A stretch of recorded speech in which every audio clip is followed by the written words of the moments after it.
We're good? What's up, Lady D? What's up, Stephanie Dawson? What's up, Megan? How y'all doing today? Okay, what's up, Elliot? Chat looks normal. The chat was live on the screen. Okay, I can do that. Let's do that. Okay, we got the, oh shit, sorry. We got the chat back live on the screen. I kind of like it having it like that on the screen. It's kind of cool. And we're gonna go no filter. What's up, Kimmy? How you doing? So, before I start back on my little rant that I was on, you know, Kimmy reminded me of Kevin's channel, Kickin' Addiction. And, you know,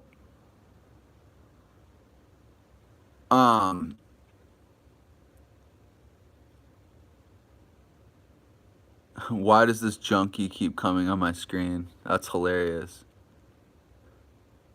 Chat looks normal now. I don't know how I did that. That's kind of cool though.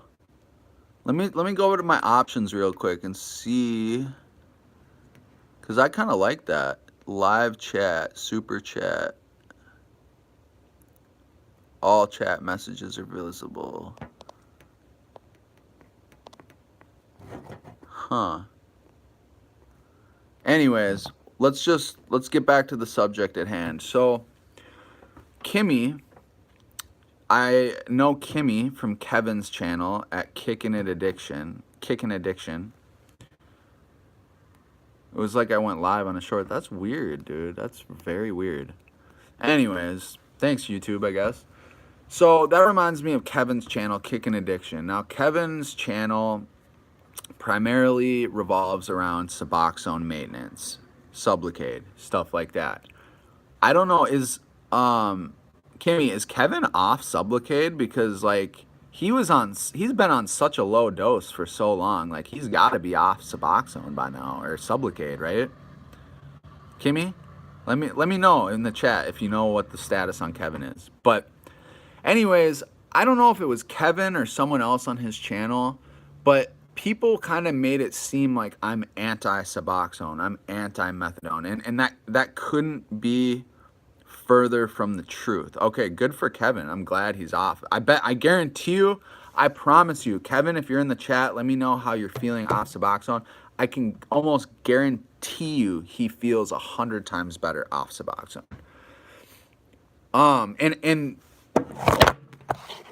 I am not anti-Suboxone or methadone. In fact, I'm quite the opposite. I actually think that opiate addicts should be allowed to take a maintenance drug of their choice. I think an opiate addict should be able to just take oxycodone, Dilaudid, and take it and get like a responsible dose and, you know, do it like a clinic, but be able to get whatever you want, because I don't think it's necessarily helpful to have these long-acting opioids in your system. I truly don't. You know, and it just, like I was saying earlier, you guys, it gets to the point where the withdrawals felt better to me than being on the drug. Oh, that's what's up, Kimmy. I'm gonna subscribe to you then. That's what's up. Hey, this recovery, you know, recovery YouTube it's blowing up. It's blowing up. Daniel, Veterans with Anxiety, his channel's doing really good. His what does heroin feel like video is at like 250,000 views. He's getting like 50,000 views every couple days. But so Suboxone, methadone, when you're on it, you gain weight or lose weight. Suboxone, typically people lose weight. Methadone, people gain weight. Your sex drive tanks, your testosterone tanks, your estrogen tanks. Women who are on it, their menstrual cycles are all fucked up. They can't get pregnant. It suppresses your natural hormones, you guys. And this shouldn't be like some aha moment. This should be kind of common knowledge. We know, we already knew this. But like when I first started doing heroin and going to treatment, Suboxone was like a thing that they didn't just hand it out to anyone. Like, you needed to be a severe opiate addict to get on this shit. And they didn't just want to get you on it right away. Like, it was a process. It wasn't just, oh yeah, you did perks for 2 weeks. Here's 24 milligrams of Suboxone a day. Here's 100 mil. No, they didn't do that. They really made sure, like, okay, like, how long have you been using? Like, have you tried to quit? Like, has it worked? Has it not worked? Okay, it hasn't worked for X amount of time. Okay, here's Suboxone, here's methadone. Nowadays, they they don't even vet people on it, bro. Like, in the county jail, they have they anyone can get on Suboxone. Anyone. And if you're on methadone, you can stay on your methadone in there. You can't just get methadone in there. But when I got my domestic, they put me in quad 13, Hennepin County Jail, violent quad, because I had a domestic. So I was in there, half the quad was in there for murders. Okay, people were in there facing life. Like, people were fighting every single day. I got sent to the hole 3 times because I was one of the only white. I was like 1 out of 2 white people in there, and people, whatever. I'm not trying to get into like, oh, jail was so hard, blah, blah, blah, blah. It's jail. It's going to be hard. Okay, whatever. Let's get past that. But what I'm trying to tell you is these kids from North Minneapolis, there's a lot of people from Chicago in Minneapolis. So there's a lot of Chicago gangs here, vice lords, GDs, BDs, et cetera, et cetera. And they were all in this quad with me. And I'm telling you, bro, I saw so many 18-year-old kids, 19-year-old kids, 20-year-old kids who never touched a fucking opiate in their life, and they're in there strung out on Suboxone, bro. And people think, oh, it's a harmless drug, blah, blah, blah. And I'm not trying to like go anti-Suboxone. I'm just trying to make a point that these are very powerful drugs. And nowadays it's like harm reduction, give everybody Suboxone, and it's just treated like nothing. It's treated like Suboxone is like getting hydroxyzine nowadays, and it's like it's a seriously addicting drug that has serious withdrawals that last for many months, and it changes the chemistry of your body, and it will make you okay, I'll speak for myself. It will make you feel like shit eventually. It made me feel like shit eventually. And being on these drugs made me want to use more because I stayed on them for too long. I didn't get through the withdrawals and taper, in a quick process. I just stayed on them because I didn't want to deal with the withdrawals. And a big part of me but like, in the back of my mind, I wanted to go to prison. I wanted to go so I could get time off the drugs and let my brain heal. Because let's say I do 30 days in jail, I get out. Let's say I try to get off Suboxone. I go to jail, I don't get on Suboxone. I get out 30 days later, I'm still going through withdrawals. Like, I'm not in my right mind, I'm gonna wanna use. Or let's just say I stay on Suboxone or methadone, which I did, and I continue to be on it, and I continue to feel like shit. And that is, like, I truly believe, you guys, me not getting off Suboxone made me keep relapsing because it made me feel like shit. And this is just my experience. Some people stay on it for 10 years, 5 years, and they're good. That is just not my experience. It's not what happened to me. So I really can only share my experience. I can really only tell you guys what I've gone through. And I'm telling you that for me, and I don't think I'm that much different than anyone else, I don't think your quality of life on Suboxone or methadone is going to be that great of a life. Like, you're not going to feel those emotions. You're not going to feel the butterflies in your stomach when you meet that person that you love or care about. You're not going to feel what you need to feel. And getting off Suboxone 2 weeks ago, I'm feeling all those feelings. Yeah, I feel like shit. Yeah, I'm sore as fuck all the time. I feel like I'm like 80 years old. My joints are stiff and all that shit.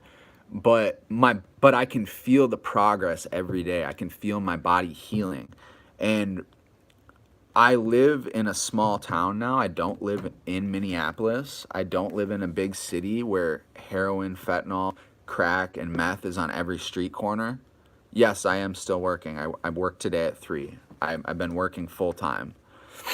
That's why I haven't been making a lot of videos, because I work a lot now. But me going through this shit and going through these hard withdrawals and showing up to work, going to my outpatient treatment groups, it's making me stronger as a person, and I can feel the progress every day. Like, it's these little victories where I'm like, okay, well, I'm a little less achy today. I'm in a good mood today, and, you know, and it's like some days I'm not in good moods, but then it's like you have that one day where it's like, oh wow, like I can feel again. I feel like myself. Like, I enjoy listening to music. I enjoy watching YouTube videos like, I just sat in my bed this morning and watched YouTube and played my little Monopoly game, and I enjoyed it. Like, I feel like I haven't enjoyed life for the last 6 years like I should. You know what I mean? And like I was saying earlier, you guys, the easier, softer way for me was staying on Suboxone, and ultimately it didn't work for me. You know, so and like I said, I'm not anti-Suboxone, I'm not anti-methadone. I'm just telling you guys my experience. And sometimes in life, you got to take risks. You got to go the harder route that you know is going to pan out in the long run. You know what I mean? And yeah, like, statistically, it may not be the safer route, but at the same time, it's like, do you want to have that quality life? Or do you want to just take the easier, softer route and be a vegetable on Suboxone and just not feel anything and not enjoy things in your day-to-day life? The choice is yours, really. I mean, and for some people, that's not the case. So what I'm saying, you know, if it applies to you, great. If not, leave it. You know what I mean? I can only, like I said, I can only share my experience. And yeah, I don't know. It's just, it's very weird. And I'm blessed that it got to this point, because, like, when left to my own devices, I always take the easier, softer way. I think most of us do. When left to my own devices, yeah, you going to jail? Do you want Suboxone? Yeah, why not? I'm in jail, right? I mean, that's a no-brainer. You want your methadone in jail? No, I want to sit here in my cell and you know, because when you're in jail and you're going through withdrawal, like, you're suffering like twice as much as the average person, because everyone else, they can sleep 8 hours, they can sleep 10 hours a day, they can sleep their time away. When you're going through withdrawal, you're awake looking at the ceiling, looking at all the writing on the wall, and thinking about all your regrets. And yeah, it's harder, because I've done it. I was in jail before they ever had Suboxone or methadone. And it was harder. It really was. But guess what? When I kicked methadone in jail, I had so many realizations about life, and I came out a fucking stronger person. Yeah, I did have, when I'm talking about 2012, yeah, I had that one relapse and I overdosed. But after that, I didn't, like, looking back on it, the times when I just was 100% off opiates, I always did better. Always. Always. I always did better.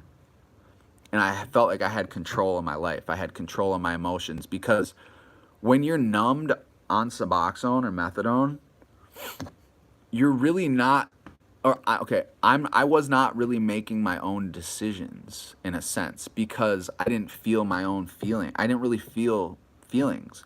So when you're not feeling feelings and you're not going off your emotions, you're really kind of just coasting. You're not making your own decisions, if that makes sense to you guys. I may not be describing it that well, but it's just crazy. Like, I didn't have that lust for life. I didn't have that like, I did. I'm always been a very passionate person, but I didn't have that lust for life. I didn't have that, like, you know, like I said, when I see my girlfriend and get the butterflies in your stomach, or you hear a song and it gives you the chills. Like, I didn't get any of that for 6 years, practically. And ultimately, I think that's what led me back to relapsing so many times. And Could I relapse still well off of it? Of course you can. Of course. Because there's always that original reason that led you to the drugs in the first place. But you can't live your life scared either.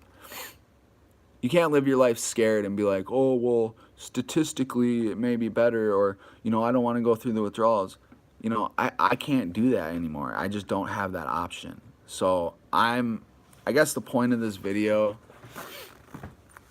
is I was on Suboxone. I went to Kratom. I'm on nothing. Now what do I do? How do I deal with my emotions as they come? Because I know from past experiences that it's about to be a roller coaster ride of emotions and feelings and pain and suffering. But with pain and suffering, and if you can make it through that, you're going to attain a lot of things eventually. You're going to become a stronger person. You're going to, I don't know. It just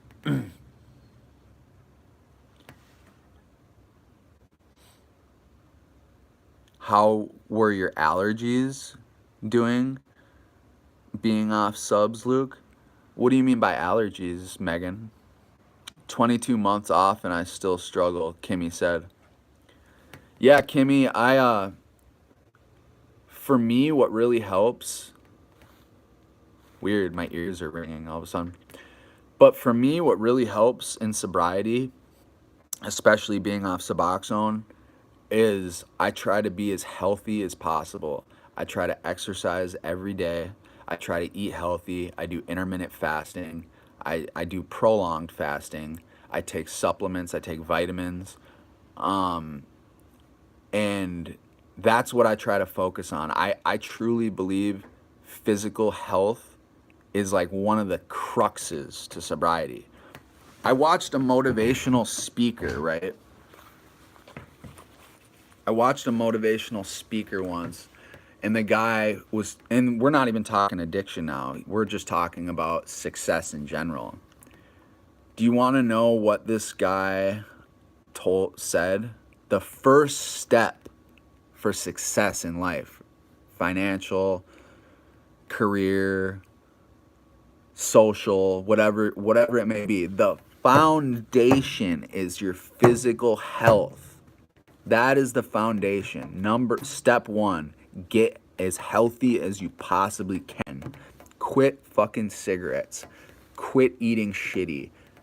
Lose weight if you're overweight. Get in shape. Because once you are physically adequate, you're going to make better decisions every single day. On average, we make about 1,500 different decisions every single day. And the key to winning in life is to make the most optimal decisions at every little point. Think about it as a tree. Boom, boom, boom, boom, boom, boom. You have these little trees throughout the day. Every decision leads you to the next step, which is another branch of a bunch of decisions, which leads you to another step, another step, another step. And if you make the right decisions continually and you keep getting better at making better decisions consistently over and over again, your life is going to improve. It's just a fact. Like, in this, I will say, I'm not going to say, oh, I'm going to speak for myself. No, this is facts. If you make a better decision at every moment, at every turn, and you keep doing that day after day after day after day, you're going to win eventually. Like, it's inevitable. You will win. You will win. And yes, let's talk about fasting quick. Fasting, some people say, oh, you know, blah, blah, blah, it's not good. No, fasting is one of the best things you can fucking do. I'm telling you. There's a little phenomenon called autophagy. And that's more for prolonged fasting. But autophagy, when you fast, basically you have old cells that are not being used in your body. When you fast, those old cells burn and new cells regenerate. It basically helps you regenerate your body. Fasting has been used for centuries for disease, well-being, health, etc. Try fast. I need to get better at prolonged fasting, but I do a 16-8 about 5 days a week. Today I ate breakfast. It's actually good sometimes to break your fast and eat breakfast in the morning, because it kind of like confuses your body, and then it makes the fasting the next day more efficient. But anyways, I digress. But anyways, what I'm trying to say is, you know, we all use substances because, what is it? What do they say in AA? It's like a phenomenon of craving, and then it's an allergy of the body.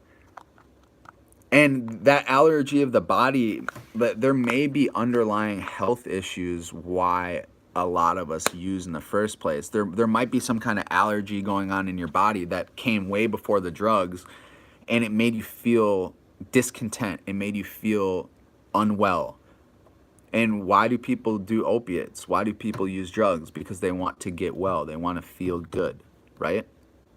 Okay, so you get sober, you keep eating like shit, smoking cigarettes, and you feel like shit. You're going to want to use. And even if you don't use, you're going to have a shitty life when you're sober. So what's the point of even getting sober? I mean, am I right? Am I right? Why even get sober? I mean, I know that's black and white thinking, and obviously I want you to stay sober, but I'm just trying to get the point across. Get healthy. Eat healthy. Quit cigarettes. Drink a lot of water. Fast. Exercise. You know what I mean? Move up in the social echelon. Or the... Yeah. Or... What... I don't know. I'm jumbling my words, but...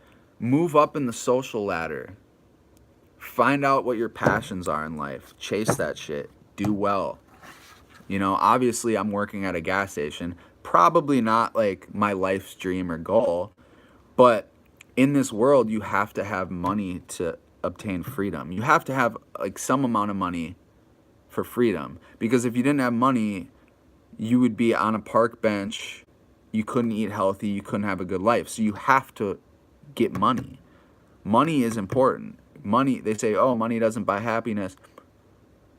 Debatable, maybe. I mean, I think once you get to a certain amount of money, once you get to like a certain economic point, you're going to have to find other things in life to make you happy than just money.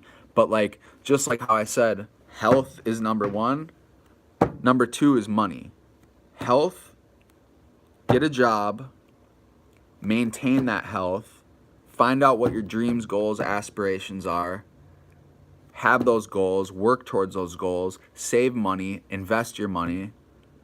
If I were you, I'd probably buy Bitcoin, Ethereum, XRP, crypto. You can make the most money. Stocks are okay, but crypto, you can make the most money the fastest. I made a lot of, not a lot, but for me, it was a decent amount. I made like $15,000 in 2017, 2018, 2019.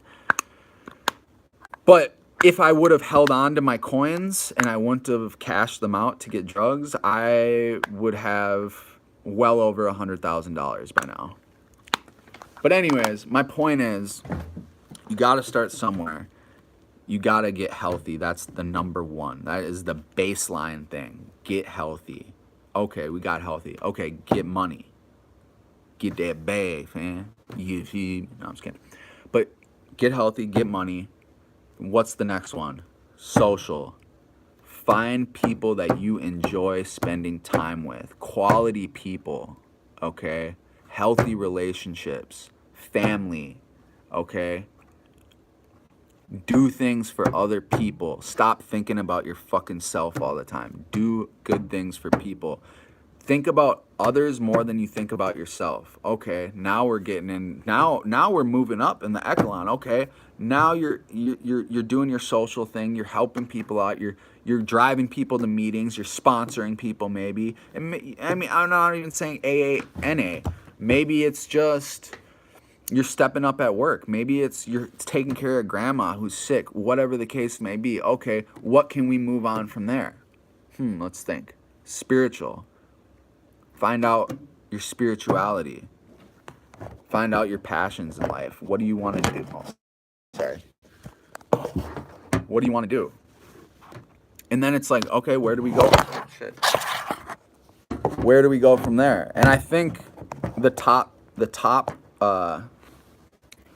I think the top layer of this is spirituality. And that's just for me personally. Like, find out what makes you tick. Find out, you know, I don't know. I don't know the answer to the next one, but, you know, because I'm still in the health and wellness section. I still struggle every day just to get out of bed sometimes, to sleep.